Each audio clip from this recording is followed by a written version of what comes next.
wabarakatuh. Perkenalkan, saya Dr. Etri Wahyuni, SPDI MPD, dosen tetap pada Departemen Pendidikan Guru Sekolah Dasar Fakultas Ilmu Pendidikan Universitas Negeri Padang. Bidang keahlian saya adalah pendidikan Islam. Salah satu mata kuliah yang saya ampu yang sesuai dengan bidang keahlian adalah mata kuliah umum pendidikan agama Islam.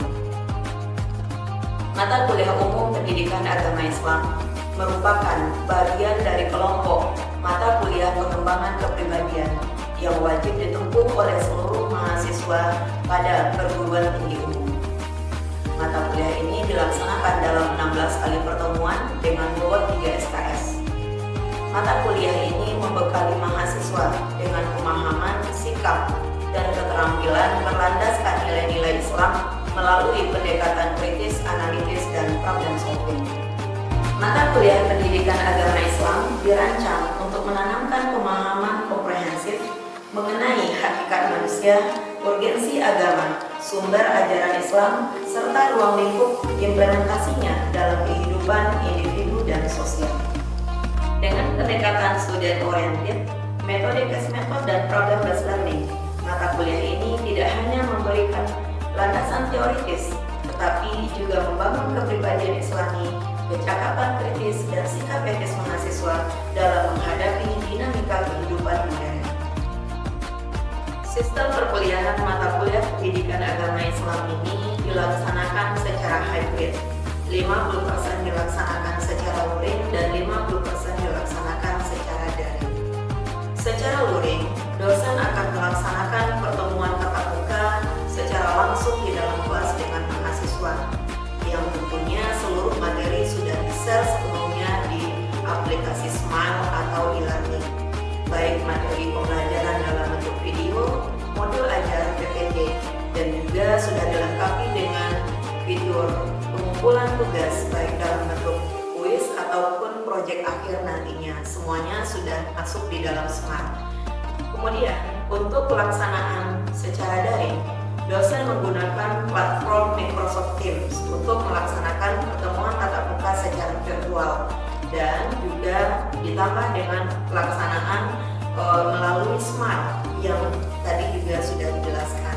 Begitulah gambaran dari sistem pelaksanaan perkuliahan mata kuliah pendidikan agama Islam ini. Pada kesempatan ini saya akan menampilkan video praktek pembelajaran mata kuliah pendidikan agama Islam yang dilaksanakan secara luring tatap muka di dalam kelas. Adapun sub CPMK yang akan saya gunakan dalam praktek pembelajaran ini adalah sub CPMK 8, di mana tujuan dari pembelajarannya diharapkan nantinya mahasiswa mampu mengidentifikasi dan menganalisis akhlak sebagai ajaran pokok agama Islam. Untuk indikator dari ketercapaian sub CPMK 8 ini, yang pertama, mahasiswa mampu memahami dan membedakan antara akhlak terpuji dan tercela. Kemudian, mahasiswa mampu melihat keterhubungan antara akhlak, syariah, dan akidah, karena pembahasan akhlak tidak bisa terpisahkan dengan syariah dan akidah.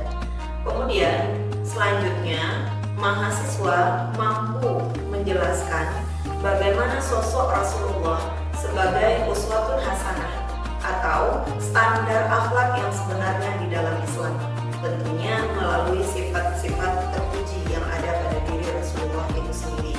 Dan untuk menambah penguatan pemahaman mahasiswa, dilanjutkan dengan adanya proses identifikasi kartu melalui kelas poin nanti, di mana ada kasus yang disampaikan dan mahasiswa akan memilih dan mengelompokkan mana yang terkategori ke dalam akhlak yang terpuji, mana yang terkategori ke dalam akhlak yang tercela, dan mana pula di antara kasus itu yang butuh analisis pengelompokannya ke tercela atau yang terpuji. Nah, itu indikator untuk ketercapaian sub CPMK ini.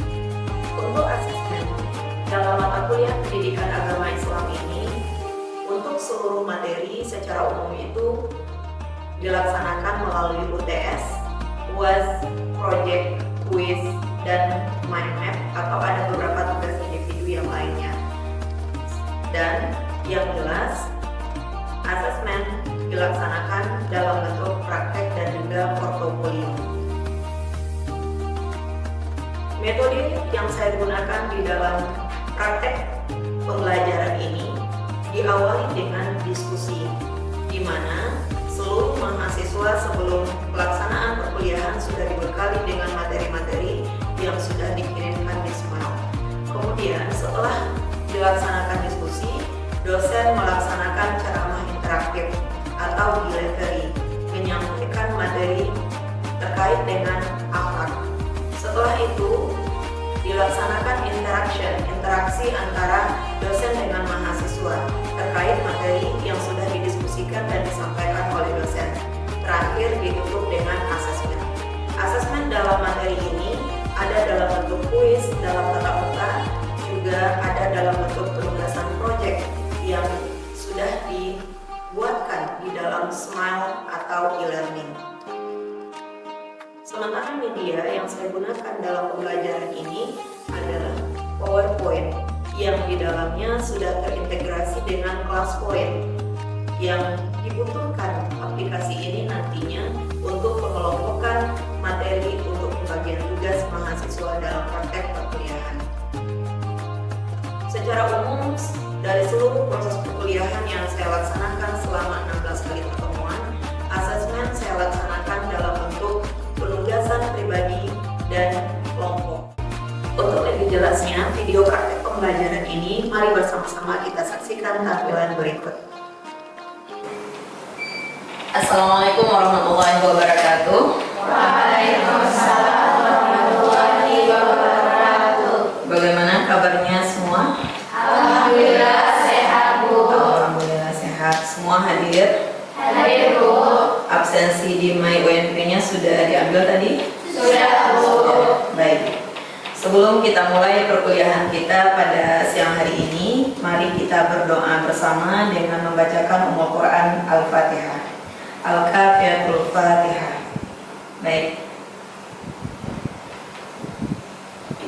Pada minggu lalu kita belajar tentang akidah dan syariah. Jadi sebelum pelaksanaan UTS kemarin, materi terakhir kita itu berbicara tentang akidah dan syariah. Meskipun dua bahasan itu kita bahas dalam 2 kali pertemuan yang berbeda.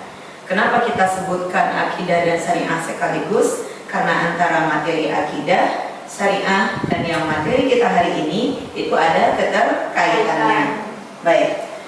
Untuk melihat keterkaitannya, kita kembali ke belakang ya. Kita flashback kembali materi sebelum UTS tersebut. Kita mulai dari akidah terlebih dahulu. Apa sih sebenarnya inti dari akidah? Siapa? Ya, silakan. Keyakinan. Boleh? Ada pendapat yang lain? Iya, silakan.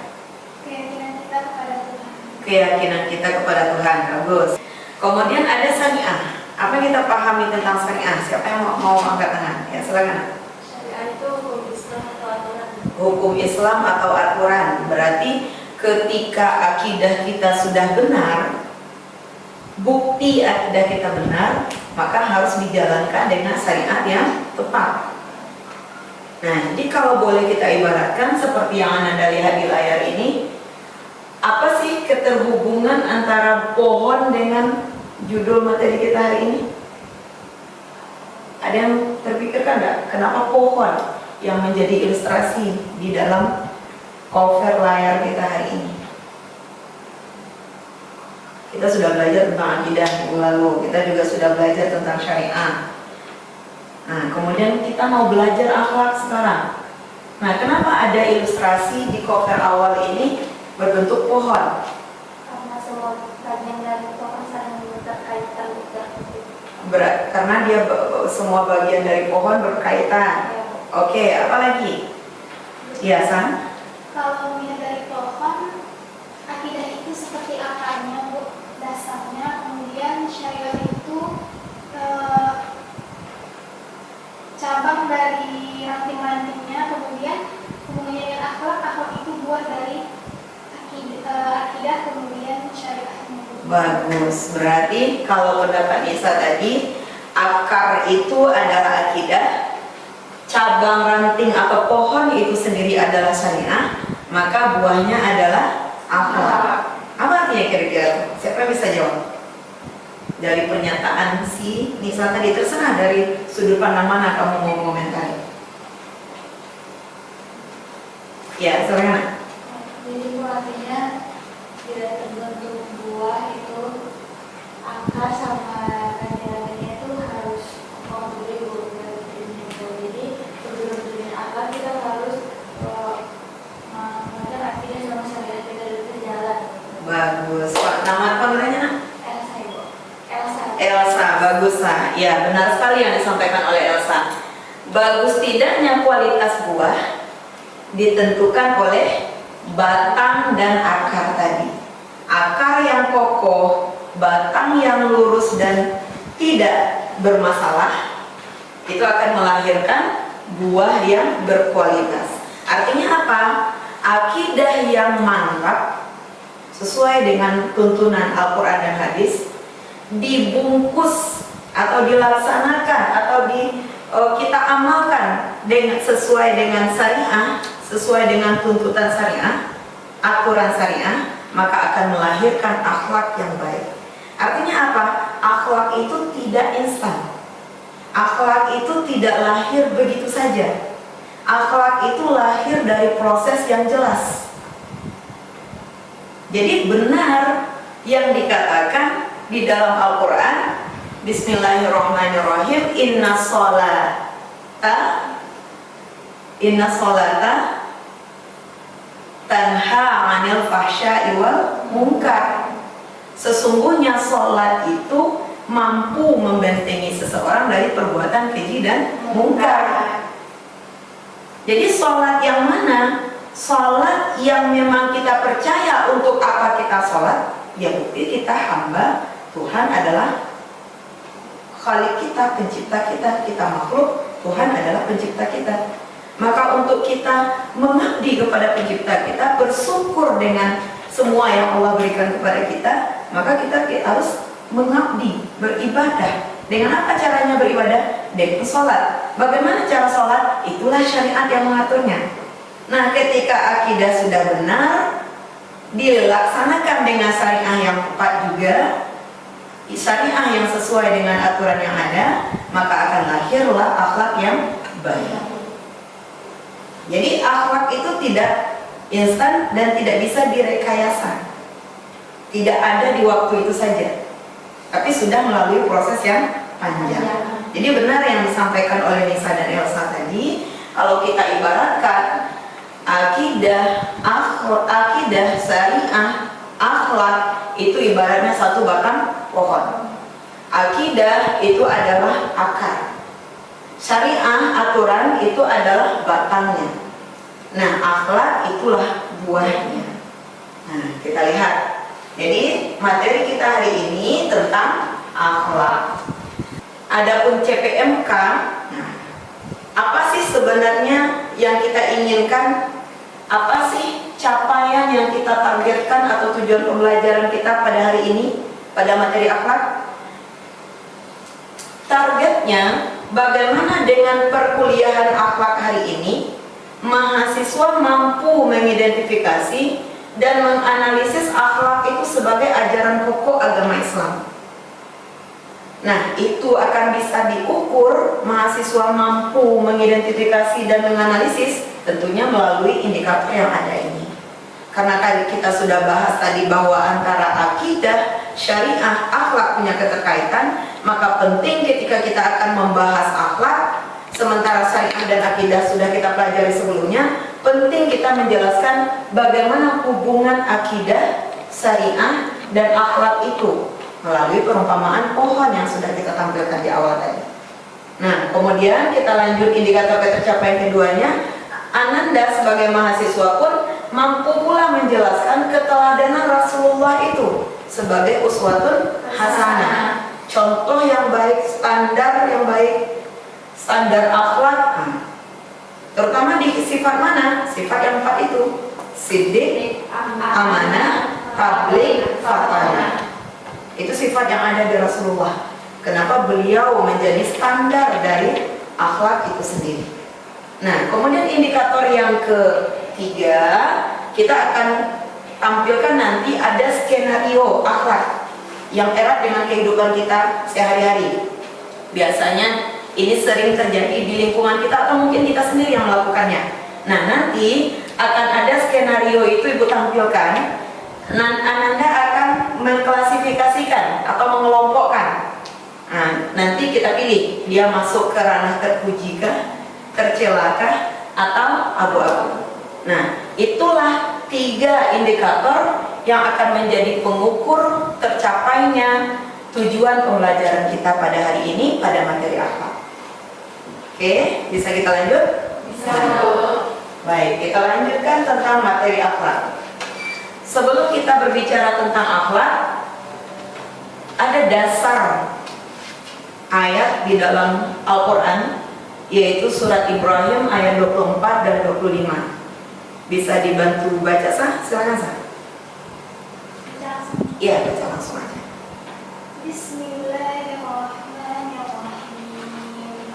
Alam tara kaifa daraballahu mathalan kalimatan thayyibatan kasyaratin thayyibatin asluha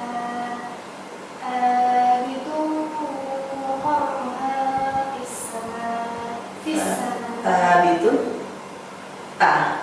kurang kelihatan. Iya, pakai ta. Ta. Itu Ta. Ta. Ta. itu wa faruha fis sama. Iya, lanjut. Tufi. Sebentar untuk melihat ya. Oh, boleh, silakan. Tu'ti ukulaha kulla hinin bi'idni rabbiha wa yadribullahu al-amthala lin-nasi la'allahum yatadhakkarun. Shadaqallahul azim. Nah, ayat yang kita dengar tadi itu menjelaskan bahwa kita mengilustrasikan pohon di cover awal tentang materi akhlak itu tidak asal caplok. Itu berangkat dari firman Allah surat Ibrahim ayat 24 dan 25. Di sana Allah jelaskan, tidakkah kamu memperhatikan bagaimana Allah membuat perumpamaan kalimat yang baik? Kalimat yang baik itu kemana perginya?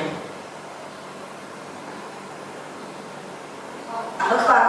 Kalimat yang baik itu akhlak. Nah, seperti pohon yang baik, akarnya kuat dan cabangnya menjulang ke langit. Nah, pohon itu menghasilkan buahnya pada setiap waktu dengan seizin Tuhannya. Dan Allah membuat perumpamaan itu untuk manusia agar mereka selalu ingat. Di sana jelas bahwa akar, seperti yang kita diskusikan di awal, itu adalah akidah.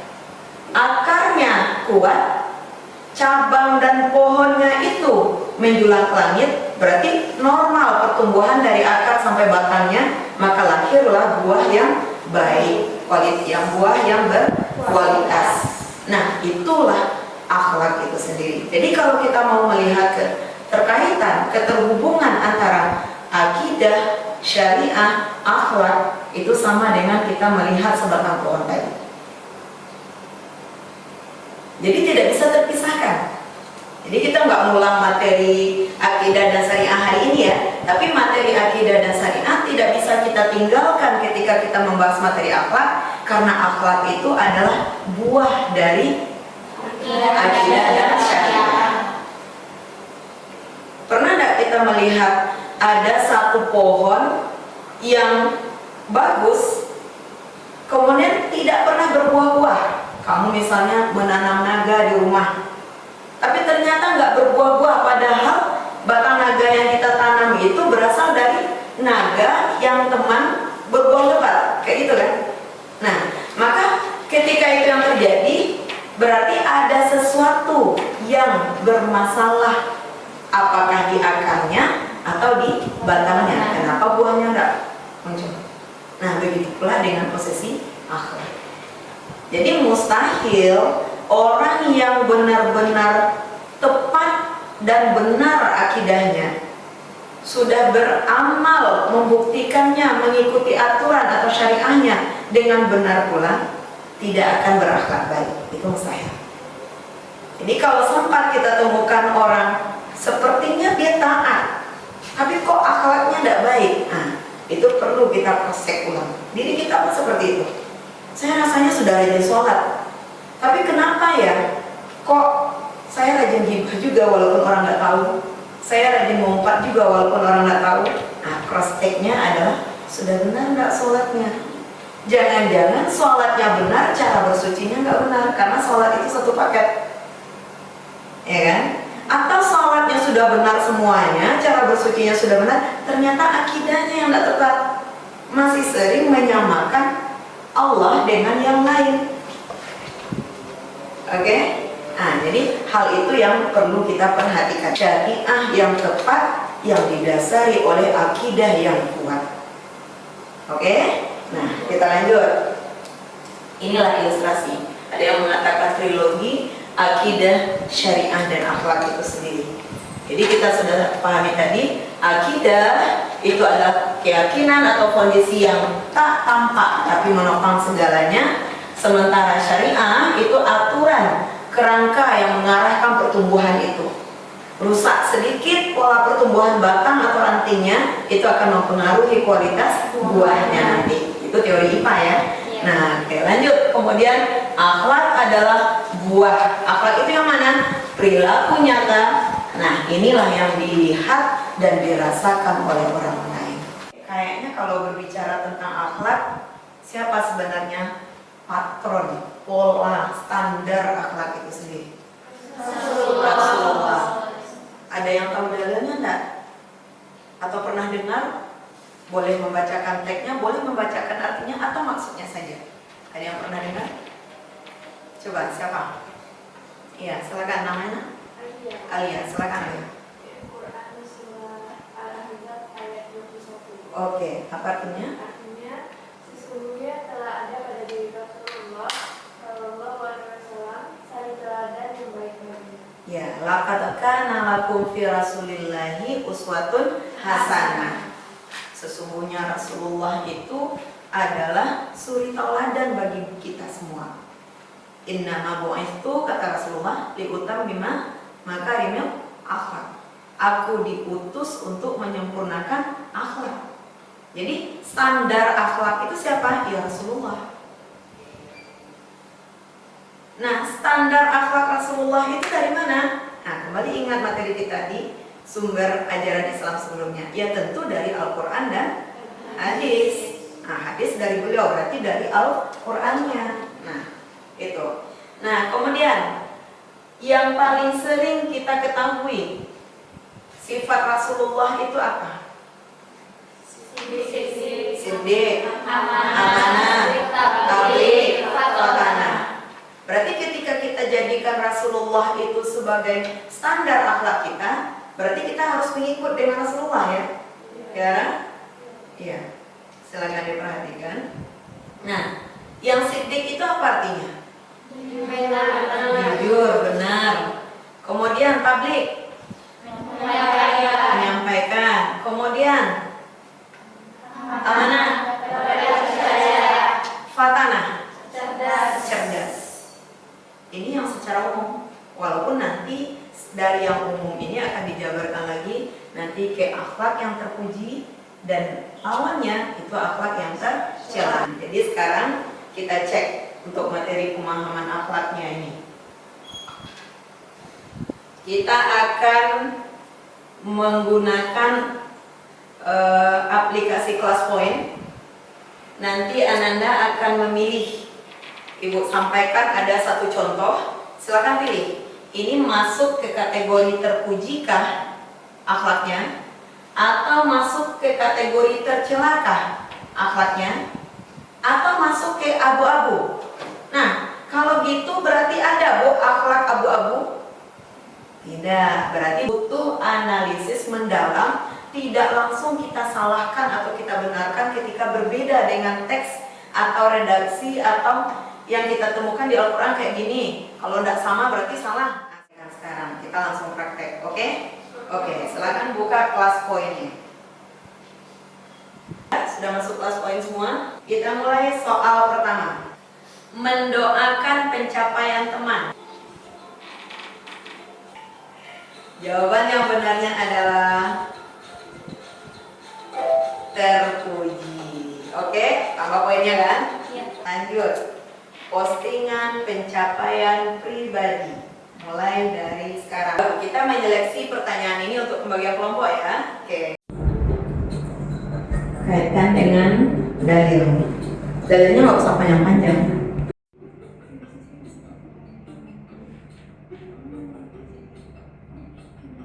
Akan mempresentasikan hasil diskusi kami dari kelompok 1 terkait kasus story menyindir tanpa nama. Di sini kami mengaitkan dengan surah Al-Humazah ayat 1 yang berbunyi Bismillahirrahmanirrahim. Wailul likulli humazatil lumazah, yang artinya celakalah bagi setiap pengumpat lagi penyela. Karena ayat ini menyinggung tentang azab yang keras untuk orang yang gemar mencari aib, menjelek-jelekkan, dan menjatuhkan harga diri orang lewat ucapan dan perbuatan. Jadi ini termasuk juga ke sifat atau perbuatan tercela. Meskipun kita nggak menyindir secara langsung nama orangnya, tetap saja itu namanya menyindir, termasuk ke ucapan yang mencela.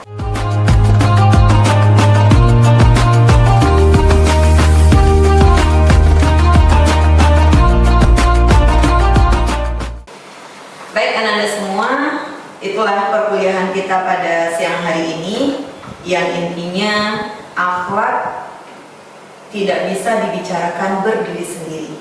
Ketika kita membahas tentang akhlak, maka itu erat kaitannya dengan syariah dan akidah. Jadi ketika akhlak adalah buah dari syariah dan akidah, maka ketiga-tiganya harus kita bahas dalam satu paket. Nah, mungkin itu saja anak-anak semua perkuliahan kita pada siang hari ini. Jangan lupa pengerjaan proyeknya 2 hari dari sekarang dan kuis hari ini sesuai jam yang sudah dicantumkan di Smart. Kita akhiri pertemuan kita dengan membacakan hamdalah. Alhamdulillahirrahmanirrahim. Assalamualaikum warahmatullahi wabarakatuh. Waalaikumsalam warahmatullahi wabarakatuh. Jangan lupa sholat zuhur. Oke. Iya, sama-sama. Demikianlah video praktek pembelajaran mata kuliah pendidikan agama Islam. Mudah-mudahan bermanfaat. Wabillahi taufiq wal hidayah. Assalamualaikum warahmatullahi wabarakatuh.